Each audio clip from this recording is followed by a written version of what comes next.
Netaji Subhash open university থেকে Yuji এবং BDB কোর্সের ছাত্রছাত্রীদের টার্ম ইন এক্সামিনেশন অর্থাৎ লিখিত পরীক্ষার অ্যান্সার স্ক্রিপ্টটি কীরকম হবে, তো সেটা আজকের এই ভিডিওয়ে দেখিয়ে দেবো।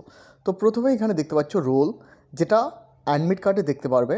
এরপর দেখতে পাচ্ছ এনরোলমেন্ট নাম্বার, এনরোলমেন্ট নাম্বারটি এনরোলমেন্ট সার্টিফিকেটে দেখতে পারবে। এই রোল এবং এর সঙ্গে কিন্তু নং চাওয়া হয়েছে, অর্থাৎ রোল নং দুটোই কিন্তু অ্যাডমিট কার্ডে দেখতে পারবে। এরপর সাবজেক্ট, যে সাবজেক্টের এক্সাম দিচ্ছ সেই সাবজেক্ট এবং এখানে পেপার লেখা রয়েছে, কত নম্বর পেপার সেটা এখানে লিখে দেবে। এরপর নিচের দিকে এখানে দেখতে পারবে ডেট অফ এক্সাম, অর্থাৎ কত তারিখে এক্সাম হচ্ছে সেটা কিন্তু লিখে দেবে। এরপর কিউপি কোড, অর্থাৎ কোশ্চেন নাম্বারের কোড একটা, সেটা কিন্তু কোশ্চেন যখন দেওয়া হবে সেখানে কিন্তু পেয়ে যাবে। এরপর দেখো এখানে কিন্তু বলা হয়েছে প্রশ্ন নম্বর, এখানে প্রশ্ন নম্বরটি দিয়ে দেবে। প্রশ্নর ক্রমিক সংখ্যা, কত নম্বর প্রশ্ন এবং কত নম্বর ছিল সেটা কিন্তু এখানে লিখে দেবে। এরপর টোটাল নাম্বার, অর্থাৎ কত নম্বরের এক্সাম দিয়েছো সেটাও কিন্তু এখানে লিখে দেবে। তো এই হলো ইউজি এবং বিডিবি কোর্সের টার্ম ইন এক্সামিনেশন অর্থাৎ লিখিত পরীক্ষার অ্যান্সার স্ক্রিপ্টটি।